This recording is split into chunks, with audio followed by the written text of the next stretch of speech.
Good morning everybody and welcome to another Sunday Q&A. Anyone who watches the videos all the time will probably know that Tuesday I went up and had a meeting with the CX. We all drove up to Coventry. There were 6 of us plus a couple of people from the CX, and we had a big discussion about a lot of the things that you put across on the comments, and got to the bottom of it. We signed a non-disclosure agreement. The reason we signed this non-disclosure agreement was it was so that anybody could say anything that they actually wanted to say in the meeting without fear of any reprisals afterwards. As a result of which, I'm kind of going to have to be a little bit careful about what I say in the video. But the one things I will say is the points that you made, a lot of them were raised, and they are being addressed, and that genuinely they do seem to care. They do generally say that, you know, as well as being a business, genuinely they do seem to care and they are listening. But in the meantime, what I'm going to do is I'm going to raise a few points and maybe some of my own opinions about these points. And like I say, but rest assured, I did my best to put everything across, and hopefully sooner or later things hopefully will come to fruition. So there we go. So we're going to leave that one there. And anyway, so in the meantime, today's Q&A seems to be mostly about, little peeves you've got about the CX and maybe things. And I've got to also figure if there was anything that I missed in the meeting, I'll do this video. They do watch them. So any points that I make today, I'm sure the guys at the CX will take on board, and I'm sure that they will do their best to resolve it. So anyway, I'm going to crash into it now. And anyway, we just crack on with it. So, problems with the CX. So a lot of people are issued with unreasonable jobs. And there's that thing that we mentioned, whose terms and conditions apply. Is it yours or is it theirs? Normally, theoretically, apparently, I believe it's kind of ours. But it is a bit of an issue because I had a job come through the other day, and when the job came through, it said on the job, by taking this job, you accept our terms and conditions. How we stand on that one, I don't know. But what I would say is, if, for example, a job comes through and there's something on the job that you don't like, just ring them up and go, I'm not doing it. I know a couple of our drivers, they've had jobs come through and it's been alcohol. And they've just rung them up and said, you didn't mention it was alcohol, I'm not doing it. And one of our guys in particular, Carl, how you doing, my friend?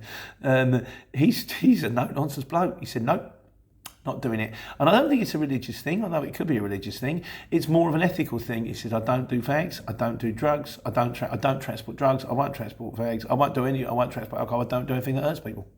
So that's fair enough. For example, say if they post a job through and it says in the terms and conditions, as one of you guys raised, Darren Man and Van, who is still out there doing the thing, his channel's out there. Hello, mate. Please tune in if you like, if you're watching people on the road. He said, well, jobs come through, no waiting time paid for the first 90 minutes. So just ring them up and say, right, it says on your thing, no waiting time paid for the first 90 minutes. So you think I'm just going to sit there for an hour and a half? I'll tell you what, post it, give it to someone else. Or if I'm not saying there will be waiting time, but if I get there and I am waiting, if you want to pay me after the first 20 minutes, half an hour, I'll do it. They'll say yes or no, won't they? It's like another one, of course, is a particular one. I mean, the 90 days has now gone off, but like 60 days from end of invoice, you're only going to get paid for 3 months. It's ludicrous, and I presume, but again, don't take the job. Look at it and it's like, oh, just see the notes, I'm going to get paid for 3 months. Tell you what, give it to someone else. Or just go, or as like Martin Graham says, and also Smithy UK, sometimes it's better to wait for a different job and wait for a better rate. Not all jobs pay low rates. And I always say, quote the price that you're happy to do the job for.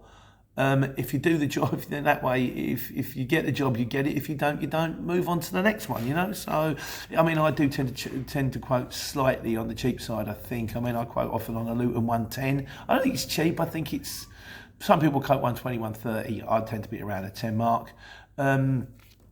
And on a minimum of a job, I say on a minimum of a job, I normally look for about 60, 70 pounds, but I was doing jobs like, I did one on Friday for 40, just because it was round the corner and it was only going 4 miles. And I thought, well, I'll have it off in an hour or two. And also I know where it's coming from and where it was going to. So that kind of helps. But there is, the problem that I seem to have is that if I quote a job for a 130 mile, never win it. But we had to do a job this week. I had to chip some paperwork back, and it was Wembley. It's basically, it was 12 sheets of A4 going from Wembley to Milton Keynes. The cheapest we could get that job off was 45 quid. That's probably about 30 miles. Small van. I mean, I was looking for 25 on that one, couldn't get it. We had quotes in at £90, £100. At the same time, I was moving 4 pallets from like Bristol up to Coventry. I was only getting that for that. So there is something that I personally don't understand as a shipper, is how come whenever I'm bidding on jobs, if I bid silly money, I never win them. And if ever wherever we post a job, we often get jobs in at silly money. Maybe am I trying to get them off too quickly, or am I just the unlucky one? I don't know. Shippers out there, Ian particularly, how you doing, mate? Or anyone really, who anyone knows better than me, if you would care to enlighten me and cast your experience on this one, that would be brilliant. Thanks very much. Let me know what I'm doing wrong here. And there's one from Lloyd J here as well. Yeah, it says there, that's the thing. It said backload jobs. Now, this is another thing. It's a hot chart, it's a backload, it's a load. Maybe it would be better if it just came up as job. I mean, in my mind, the way it always works is if it's a backload, it's not on the hurry up. Kind of can be picked up any time within the next 4 or 5 hours, can be dropped off any time before midnight or tomorrow, can co-load if possible. That's a backload to me. When it turns up and it says must be picked up before 7 o'clock in the morning and get there ASAP on a Friday morning, that ain't a backload. That just says I want it cheap. And we've seen them before where they've actually come up with the offers. Job pays, £90. Luton van, London to Edinburgh. And I think, no, it doesn't. No, it really doesn't. If someone wants to do it for £90, and possibly there is someone out there who does it, let them do it. Just let them do it. Who was the guy? That's one of the guys who says about, probably come down to busy fools. Yeah, there's plenty of work for those who work for nothing. As my mate David, taxi driver, says, let them do it. Another one, he said, Yorkshire Daily Grind, he's a shipper. And he said the thing about the CX, he says, particularly from a shipper's point of view, is you effectively have to become a bank, and probably from the driver's point of view as well, which is the fact that basically you're going to be doing the jobs and you're going to get paid after 30 days, 60 days, 90 days, which does beg the question, so only those that are actually can basically weather the storm will stay on the CX. So the long and short of it, you're going to have a core people on the CX. Probably this applies to owner drivers as well as shippers, who kind of know what they're doing and doing the game correctly. And then there's always going to be an element that doesn't really know what it's doing, comes in, quotes everything cheap, messes it up for everybody else, goes bust. But as quickly as they go bust, another element comes in. The truth of the matter is, this is like any business in life, and there's nothing we can do about it. We're just going to have to get on with it and hope for the best. But there is a question of how much money should you need if you want to start the CX. But I kind of think that's a video in itself. So I might do that anyway. Thanks for the input as well. Yorkshire Daily Grind, always lovely. What else have we got here? Damien Luton Govan said improvements on the maps. It would be nice to see, time to pick up and all that kind of stuff. I think their system is linked into Google Maps. So they kind of are, the system is supposed to be linked in with traffic. I think that's true, I'm not sure. The one thing I have said before is, I've done this before, where, say, for example, I've gone on the map thing, and it said you're half an hour away, it's quoted the job. They said, thanks very much. And then I'll put it into Waze, and it says you're 50 minutes away. So the first thing I did is ring the shipper straight back. I said, right, I'll give it to you straight. When I booked the job, the app told me I was 30 minutes away. I put it straight in a Waze. It's now telling me I'm 50 minutes away. And the bloke just went, oh, that's all right, don't worry about it. Because at least you can, again, keep them informed. Don't keep them in the dark. Don't, because otherwise they're going to get their customer ringing them, going, where is he? And you're supposed to be there half an hour ago. If you tell him at the outset, he can ring his customer straight away and go, I told you that van would be in there at 11. It's going to be at 11:20. And they go, okay, fine. And then they're expecting him at 11:20. It's that kind of thing. When I used to come back from the market, and I used to tell my wife, I think I'd leave the market at 4, tell her I'd be home at 5:30. Because that's how long it took me to get in the morning. Because I was going into central London at 4 o'clock in the morning. You can do it, yeah. On the way home, it was 2.5 hours. Now I say, if I'm leaving, I'll leave the market at 4. I tell her I'll be home at 7. She goes, 7? That's like, I'm going to be home, love traffic. Then I'd roll in at 6:30. You roll in at 6:30, you're half an hour early. She's happy. Just tell people the truth and try not to give them a rosy side. If you give them the worst case scenario, a pessimist is never disappointed. What else we got? Also, wouldn't it be lovely if we could cut and paste? Yes, it would be lovely if we can cut and paste. I think they're aware of that. I think it's a platform issue. I don't know. So, and if they're not, it'd be lovely if you could cut and paste, guys. Steve Davis, the placing bids thing, putting over to send a quote. It is. All right. Bear me a second. I'm just going to let that cat out. Noisy animals. Right. Where was we? Steve Davis. Yeah. The placing bids is a problem because obviously you can't do the phone when you're driving all the time. But if you don't do the phone when you're driving, if you're up the motorway and you can see it ping up on the dashboard and you can't electronic quote because they don't want you to ring them. So by the time you pull off and you've done the quote, the job is sold. It is an issue.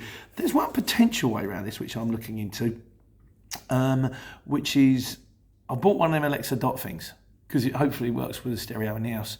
That's a very long story, but theoretically, if I get a Wi-Fi dongle, put that in the van, I think they're about £1 a month or something like that, and then get an Alexa and link that up to Wi-Fi dongle, you can talk to the Alexa. I think there might be a way around it. I'm going to have to try and look into this. It's basically like making your van, the Starship Enterprise, that the next generation.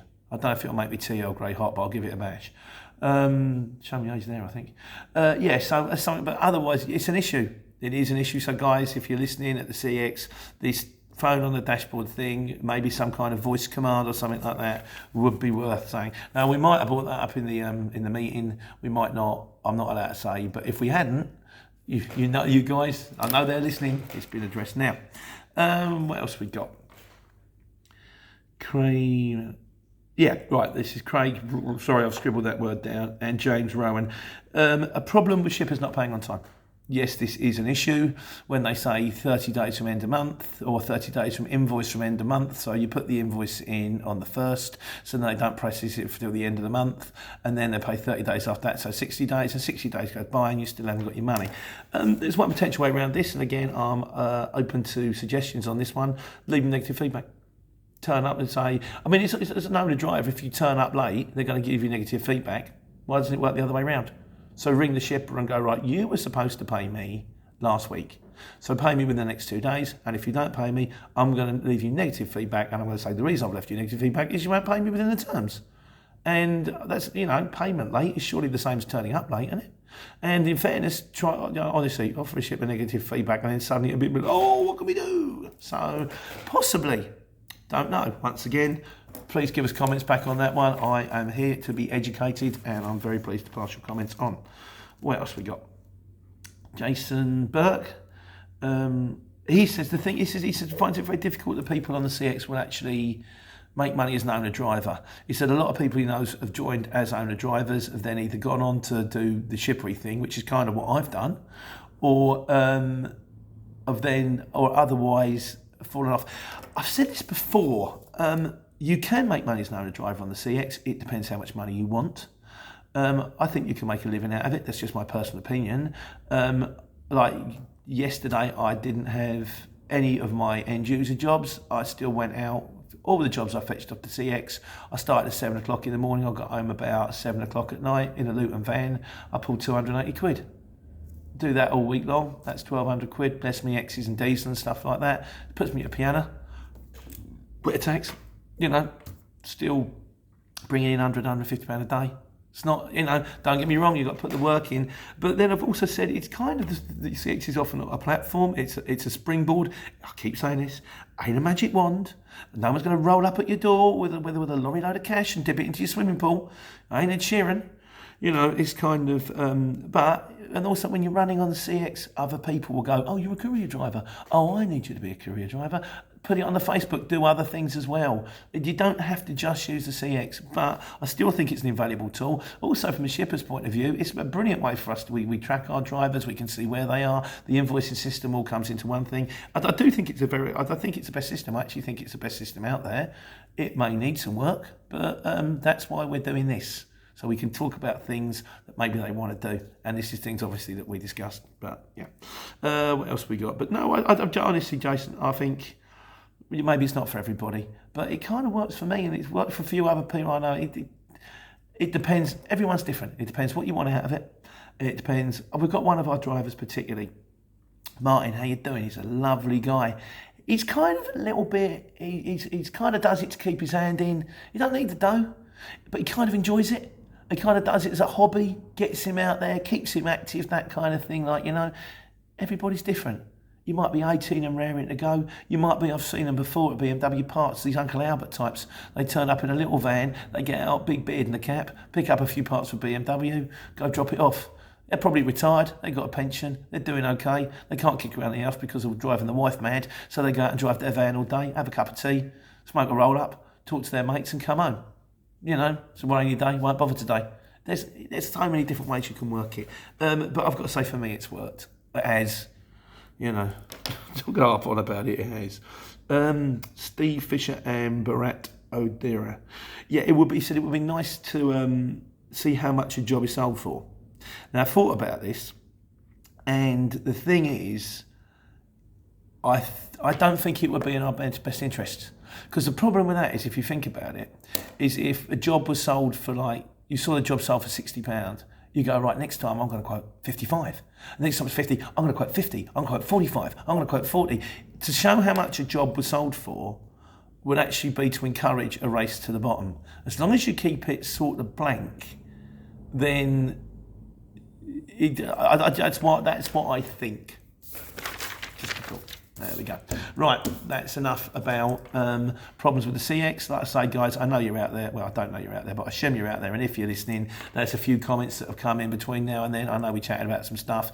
Some of that might have been talked about. Some of it might not. Please take it all on board. And there you go. So, right, okay. Other things. Rabata 10. Who, hello mate, he's a regular contributor. He said he didn't know about the CX until my video, but they're sort of, they are actually importers. And as a result of doing the videos, they found out about the CX and they are now posting jobs as shippers on the CX. Yeah, please tell your friends. You know, the more jobs on there, the better. We all want more jobs. We're all out there driving. The more jobs, the more chance we have of getting work. Yeah, if you know any shippers, please tell your friends. Honestly, that's good for all of us. Danny Richardson, what are the best fuel cards? We use UK Fuels. I think they're pretty much of a muchness, but UK Fuels are working for us. It's a good little dialogue system, and you get two cards. One you can use Apple Greens and a load of the others. Ones you can use BP stations, which are my favourites because the Apple Green, the one of the cards is the problem with fuel cards that I've found is trying to work out which petrol stations take which fuel cards. But if you've got a BP fuel card, you can know which petrol stations take it. The ones that say BP on them. And also BP petrol stations tend to be up and down a motorway, and because it's a card, you actually get it cheaper on the motorway stations than you do in the one around town, which I still can't get my head around. But they're the ones we use. Do I recommend them? Yes. Would I recommend any others? Possibly. My mate, Simple Brian, he likes the one that you use at the supermarkets because you get your points back. Doubt you guys really. I think it's 6.5 dozen the other with the cards. Ian Woodard said, with the checkered flag on the app, it would be really good if you had one where there's a pickup as well. So you could if you could look at that and go, oh, I don't want to pick up from there. That's JCB. JCB ain't that scary. There is. Mate, there is. It's not a checkered flag. It's kind of like it's like a location marker sitting in a cradle. Looks like a mini anvil. And the reason there isn't two checkered flags is because if there was two checkered flags, you might go, oh, I'll pick that job up. That's round the corner from me, dropping off over there. And then you get there and you realise it's the other way round. So the checkered flag is to show you where the end is. And there's a little kind of location marker sitting in a crucible thing. Also, with the location marker sitting on the crucible thing and with the checkered flag, you can tap on them. And if you tap on them, the first 3-4 letters of the postcode comes up. So you can actually, if you know the postcode you want to avoid, you can go, oh, that's an airport. Oh, that's a hospital. Oh, been there before. So yeah, you can do it, mate. And finally, what else we got there? Basically, that's it. So finally I ran out. Okay, so thanks very much for listening. As always, guys, thank you everybody at this, for the CX for having me, and thank you to my fellow drivers who turned up for the chat and the nice day and the coffee and all that. And yeah, and I even got a job out of it. We were chatting and a job came in from one of the other guys, and so I've even got work Monday morning. Of course, I lost all my work on Tuesday, but hey, what are you going to do? Let's hope that the import, but that's fine, I don't mind that. It was nice to meet people. It was nice to put faces to names, and hopefully I've managed to put some of your points across, and hopefully it'll all be taken on board and it'll all work. So, but in the meantime, that's it. Weekend's out. Know what to do. Take care, take money.